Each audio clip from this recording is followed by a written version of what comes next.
ओम पवित्रो वा पवित्रो वा सर्वस्तांग तो पिवाश्वरे पुण्यका स्वांतः शुचि ओ पुनः तो पुण्यका ऊपर छटके आप चलते में डाले। ओम केशवाय नमः, ओम माधवाय नमः, ओम गोविंदाय नमः।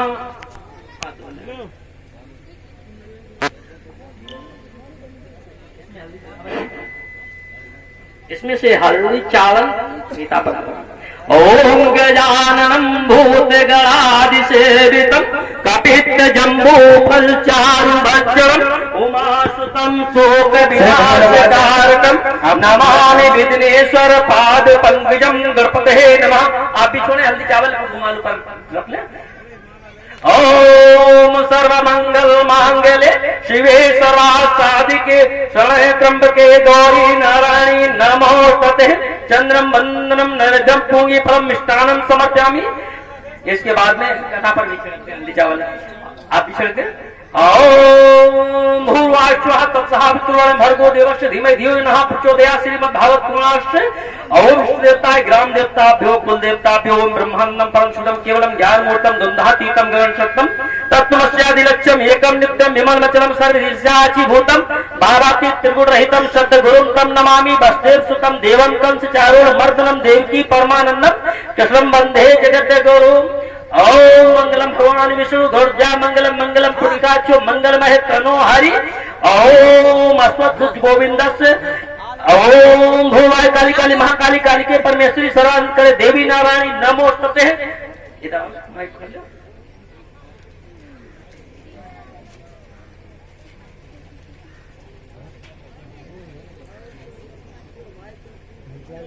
दीजिए सीता। ओम नवद्दो बलि राजा धानवेंद्रो महावला तेन त्वां प्रज्ञाम रत्यस्य माचल माचल।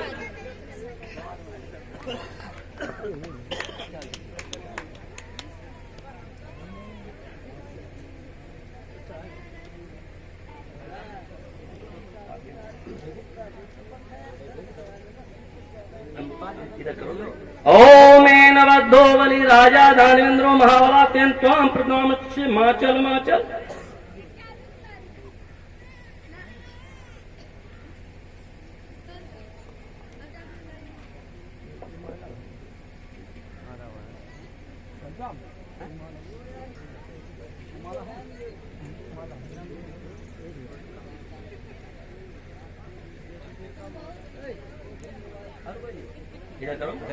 ओम आदित्या वसुरुद्रा विश्वेदः महेत्रिकंते प्रियच्छं सर्वकामा सिद्धे सिद्धे। इधर ओम आदित्या वसुरुद्रा विश्वेदः महेत्रिकंते प्रियच्छं सर्वकामा सिद्धे सिद्धे। हल्दी चावल इसके ऊपर कैंची के ऊपर छोड़ हल्दी चावल लगाओ इसमें। ओम आदित्या वसुरुद्रा विश्वेदः महेत्रिकंते प्रियच्छं सर्वकामा सिद्धे सिद्धे। अब इसके बाद में जो है अपने हाथ में जो भी कुछ आचार दक्षिणा रखी जाती, कोई भी कार्य को किया जाता है तो आचार दक्षिणा पहले हाथ में रखी जाती है, फूल और आचार दक्षिणा थाली में रखते। इसके बाद में जो है फीता काटे। हरि ओम तत्व विष्णु विष्णु ओम ना परमात्मा श्री पुराण पस्मा यागा ब्रह्म द्वितीय प्राचीन श्वेत 12 कल्प वशत मंत्रे अष्टावित में कलकार जम्मू पे भारत खंडी आर्या और पुण्य क्षेत्र संवत्सर 2017 का 1942 दिन बुधवार से तृतीयाम एकादशी चैत मास से प्रथम पक्ष। भैया अपना नाम ग्राम जो है ले ले, क्या नाम?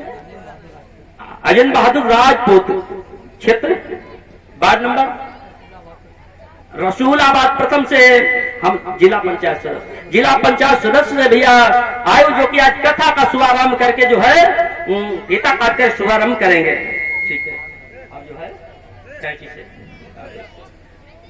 सभी लोग मंगलम भगवान विष्णु दुर्गा मंगलम मंगलम पुण्यकाक्ष मंगलमय प्रणो हरि। आइए हमारी कमेटी के द्वारा भैया का पुष्पमालाओं के द्वारा सम्मान प्रदान करें। सभी लोग जो है माल्यार्पण करें और गद्दे पर इधर से आ जाइए, इधर से आइए, आप आइए, आइए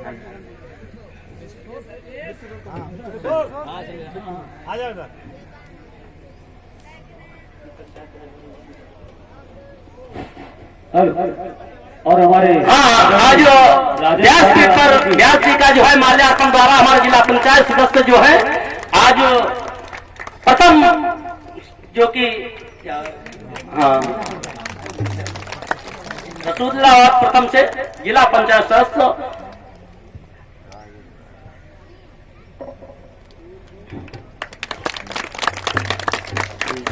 और आदरणीय राजेंद्र बहादुर राजपूत जी इस कथा मंच का संचालन कर रहे परम श्रद्धेय शास्त्री जी का शाल उड़ाकर सम्मान करते हुए और आशीर्वाद की कामना के साथ हमारे बीच में आज जनसमूह को संबोधित करेंगे। इस बीच आदरणीय जी सभी इस भगवत कथा में अपना शारीरिक मानसिक और तन से सहयोग कर रहे सभी का आभार प्रकट करेंगे। साथ ही साथ सम्मान करते हुए परम आदरणीय राजेंद्र बहादुर राजपूत जी इस कथा का श्रवण और प्रसारण करने के लिए हमारे व्यास जी का स्वागत करते हुए प्रत्येक इस मंच पर विराजमान सभी अतिथियों का स्वागत करते हुए सभी अतिथियों के लिए सम्मान करते हुए नाल वादक हमारे बीच में सुंदर सा संगीत प्रस्तुत करने वाले सभी कलाकारों का आभार और स्वागत करते हुए आदरणीय राजेंद्र बहादुर राजपूत जी साउंड सर्विस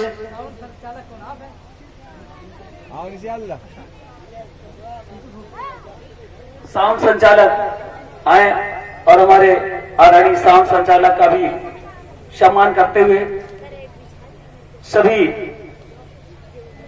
और भागवत कमेटी के आदरणीय पितातुल हमारे सम्मानी जी का स्वागत करते हुए उनका भी स्वागत करते हुए हमारे परम आदरणीय राजेंद्र बहादुर राजपूत जी सभी उत्साहित कमेटी के पदाधिकारियों द्वारा सम्मान किया जा रहा है। सभी युवा उनका सम्मान कर रहे हैं, आभार प्रकट कर रहे हैं। फोटो ले लीजिए।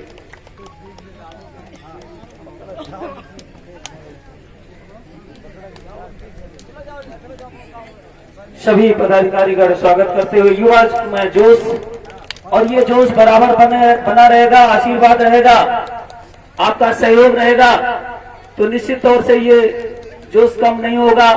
आगे आने वाले समय में आपका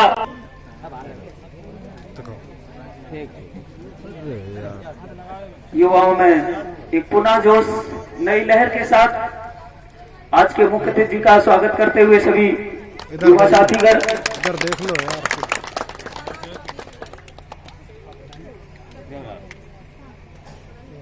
इधर देख लिया करो इधर सब यार। सभी युवाओं में पुनः जोश संचारित होता हुआ इस कथा पंडाल में विराजमान सभी अतिथियों का स्वागत करते हुए मैं मां शक्ति को नमन करते हुए आशीर्वाद की कामना चाहूंगा कि वो आदरणीय जी को आशीर्वाद प्रदान करें ताकि भविष्य में आपके साथ इनका सहयोग रहे और आपके हर अच्छे कार्यों में बुरे कार्यों में आपका भैया जी का जो बड़े ही सुंदर अपना विगत 6 दिनों से सहयोग प्रदान कर रहे हैं YouTube चैनल के माध्यम से। आइए हमारे कमेटी के द्वारा उनका सम्मान और बड़े ही सम्मान के साथ सभी सम्मान करते हुए जोरदार तालियों का सहयोग सभी करके देंगे। और आइए हमारे कमेटी के द्वारा भैया का सम्मान करें सुंदर माला प्रदत्त करके।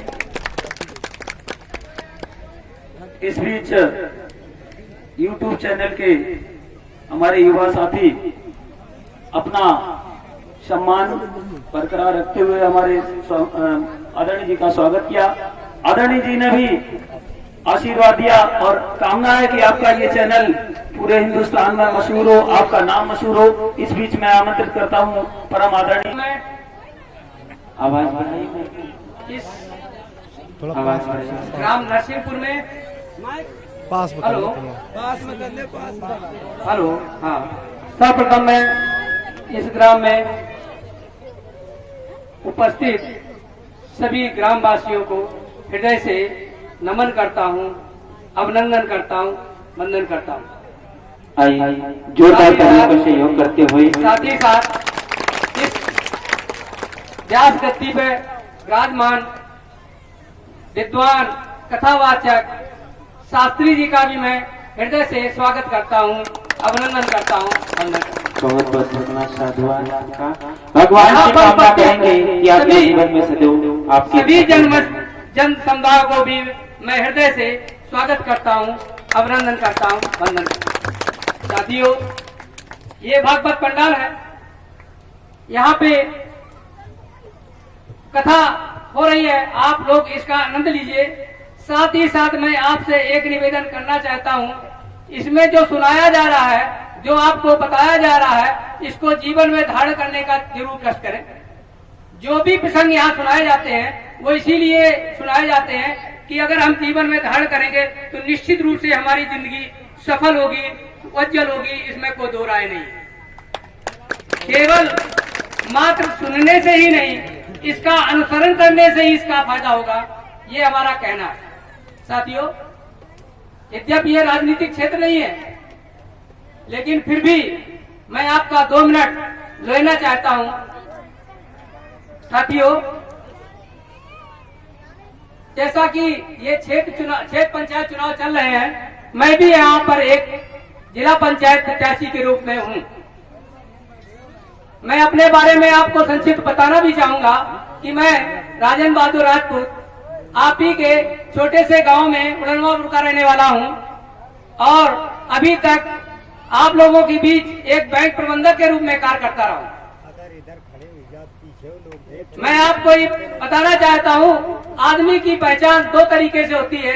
एक उसकी जन्मभूमि से, जिससे लोग जानते हैं कि ये कहाँ का रहने वाला है, दूसरा उसका कर्मभूमि। साथियों, रहने वाला तो मैं इस क्षेत्र का नहीं, इस जिला पंचायत क्षेत्र का नहीं था, लेकिन इस कर्मभूमि मेरी जरूर इस जिला पंचायत क्षेत्र में रही है। मैंने यहाँ पर उसरी, असारतगंज, रसूलाबाद जैसी शाखाओं में आज ये शाखा प्रबंधक काम किया है। सदैव चूंकि मैं एक किसान परिवार से पैदा था, किसानों का कष्ट जानता था, इसलिए हमने अपने जिंदगी में सदैव एक ईमानदारी का पाठ पढ़ाया गया था हमारे घर में, उसका अनुपालन करने की कोशिश की है। हमारे क्षेत्र में, मैंने अपने क्षेत्र में हजारों किसान क्रेडिट कार्ड बनाए होंगे, हजारों लोन किए होंगे। जैसा कि आप लोगों ने सुना है कि बैंक में रिश्वत चलती है, मैं पूर्णतः विश्वास के साथ कह सकता हूं कि मैंने अपने जीवन में कभी रिश्वत नहीं ली है और उसी का कारण है मैं इस क्षेत्र से चुनाव लड़ने आया हूं जहां मेरी कर्मभूमि है। अगर मैंने इस क्षेत्र के बनाए हुए हजारों क्रेडिट कार्ड किसानों से एक भी पैसा लिया होता तो आज मेरी हिम्मत नहीं होती उनसे वोट मांगने की। वो मुझसे तुरंत कहते कि वही मैनेजर हो जो आज के 4 साल पहले, 10 साल पहले हमारा क्रेडिट कार्ड बनाया था, हमसे 1000 रुपए या 500 रुपए लिए थे। तब तक सारी कमियां बताते रहे। जिस दिन मैंने वो 500 रुपए दे दिए, सारी कमियां दूर हो गई और मेरे किसान क्रेडिट कार्ड बन गया।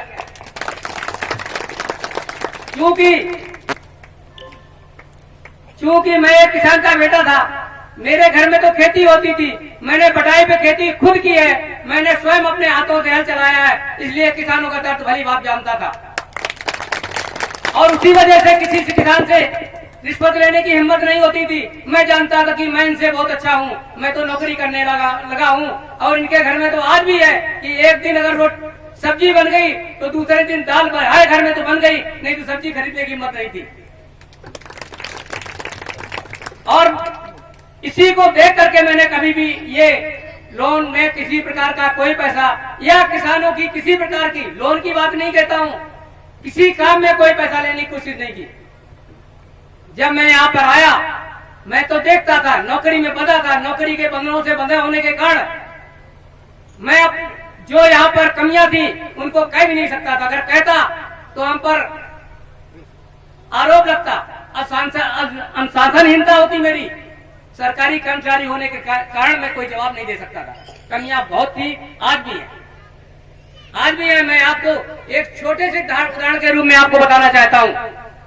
दोस्तों, आपने इसी सीजन में अपनी धान 1100-1200 रुपए कुंटल बेची होगी, और वो धान यहीं के चंद लोगों ने खरीद की आपकी धान 1880 में बेची है। आपने 10 बीघा खेती करने के बाद भी 50,000 नहीं बचा पाए हैं, उन दलालों ने 15 लाख 25 लाख का 1.5 महीने में कमाए हैं, और वही आज राजनीतिक क्षेत्र में यहाँ कूद रहे हैं जिनके मिलों में 2-2 का। दोस्तों, अगर मेरा आप लोग साथ देंगे तो मैं पूर्णतः विश्वास के साथ कह सकता हूँ कि ये समस्या कठिन नहीं है, कोई उठाने वाला नहीं रहा। डीएलसी में किसी ने आज तक आवाज नहीं उठाई है। अगर मुझे वहां फोरम पे भेजेंगे तो मैं आपकी आवाज जरूर उठाऊंगा। मैं एक छोटे से उदाहरण के रूप में आपको समझाना चाहता हूं। जब आप ट्रेन में यात्रा करते हैं तो आपको ये मालूम है कि मेरी सीट कौन, बर्थ वो बोगी कौन सी है, और ये भी मालूम है मेरी बर्थ कौन सी है। आप बड़े गर्व के साथ जाते हैं, बोगी में घुसते हैं, अगर उस सीट पे कोई बैठा हुआ तो आप तत्काल कहते हैं उठ जाइए, ये सीट मेरी है। तो क्या ये डिजिटल इंडिया की बात जब हो रही है तो क्या ये संभव नहीं है? योगी जी अपनी पीठ थपथपाते हैं, मोदी जी अपनी पीठ थपथपाते हैं, मैंने किसानों को भला कर दिया है, बल्कि निचले स्तर पर बिल्कुल नहीं है, निचले स्तर पर बिल्कुल नहीं है। आपकी धान 1100 में बिक रही है। जब आपका कोई उठाने वाला होगा तो ये सॉफ्टवेयर चेंज होगा, पंजीकरण का मेथड भी बदलेगा, पंजीकरण का मेथड बदलेगा। आज जो पंजीकरण का मेथड है वहां पर एक नंबर यहाँ का मिलेगा तो दूसरा नंबर आजमगढ़ का मिल जाएगा, सेम टाइम वो रजिस्ट्रेशन कर रहा है, तो जिससे कोई मॉनिटरिंग नहीं हो सकती है। जब हमारा केंद्र का नंबर होगा, हमारा सीरियल नंबर होगा, अगर वहां पर 51 नंबर है, मेरा है, 50 की तुल गई तो क्या में मेरी धान तुलनी चाहिए थी, 65 वाले की तुल रही है तो बेईमानी हो रही है। अगर बेईमानी हो रही है तो ये इसको जांचने का सही तरीका बिल्कुल उपलब्ध है। अगर मेरा 51 नंबर पे नहीं तुलेगी तो मैं उसके खिलाफ आवाज उठाऊंगा। और ये जब सॉफ्टवेयर डेवलपमेंट हो जाएगा तो निश्चित रूप से आपके क्रम में ही आपकी धान बिचेगी, दूसरे क्रम में नहीं बिचेगी। और जिस दिन ऐसा होगा तो ये दलाल जो 20 लाख 25 लाख 50 लाख कमा रहे हैं एक सीजन में, ये लोग आपके राजनीतिक क्षेत्र में भी इतना पैसा नहीं फूंक पाएंगे कि उनकी भी आमदनी कोई ऐसी नहीं है। आपने देखा होगा कि आज एक मिल मालिक कितनी जल्दी इतना प्रोग्रेस कर रहा है। देखा होगा क्षेत्र के वो माफिया जो हमें नहीं कहना चाहिए, जो दारू बेच करके जाने कितनों की जान ले रहे हैं, और वो आज राजनीति में समाज सेवा की बात कर रहे हैं। मैं आपसे एक बार पुनः निवेदन करता हूं कि अपना वोट निडर, निष्पक्ष और एक ज्ञानवान व्यक्ति को देंगे, पढ़े लिखे व्यक्ति को देंगे तो निश्चित रूप से इसमें सकारात्मक चीज पहलू आएगी। मेरे जीवन में अगर बेईमानी की स्थिति होती, पैसे की लालसा होती तो मुझे बैंक मैनेजर रहते हुए पैसा कमाना चाहिए था, मैंने नहीं कमाया। इसके मतलब राजनीतिक जीवन में आकर के मैं बिल्कुल साफ राजनीति करूंगा।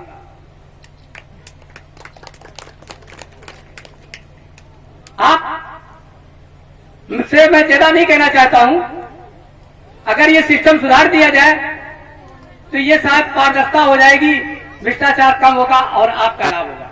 ये एक उदाहरण के रूप में है, ऐसे 50 उदाहरण हैं जिस पर सरकार के नियम तो हैं, वास्तविकता धरातल पे लागू नहीं है। धरातल पे लागू कौन करेंगे? आपके यही छोटे नेता, जिनको जिला अध्यक्ष, जिला पंचायत और विधायक और सांसद बनाते हैं, यही आपकी समस्याओं का सही निराकरण करेंगे। अगर आप बेईमान को बनाएंगे तो आपकी समस्या जहां की तहां होगी। आप जब जात पात में पै जाएंगे और अन्य रूपों में लालच में आ जाएंगे, पैसे के लालच में बिक जाएंगे तो निश्चित रूप से आपकी समस्या आज तो हो सकता है कि 100-200 रुपए मिल जाए, आपको खरीदा जाए, आपके गांव के लोग कहें कि नहीं साहब ये गांव तो मेरा है और मैं आपको पूरा वोट दिला दूंगा, इस आधार पे आपको बेचा भी जा सकता है, आपको मतलब वो अफवाह फैला करके भ्रमित भी किया सकता है। आप लोग सावधान हैं, वोट अपना करें, अपनी बुद्धिमत्ता से करें। अगर आप लोग अपनी बुद्धिमत्ता से वोट करेंगे तो निश्चित रूप से आपका भला होगा भविष्य में। हम इसके बाद अपनी बात को विराम देना चाहते हैं। आप यहाँ पर अपना भागवत का रसास्वादन करिए। इसी शब्द के साथ अपनी बात खत्म करना चाहता हूँ। जय हिंद, जय भारत।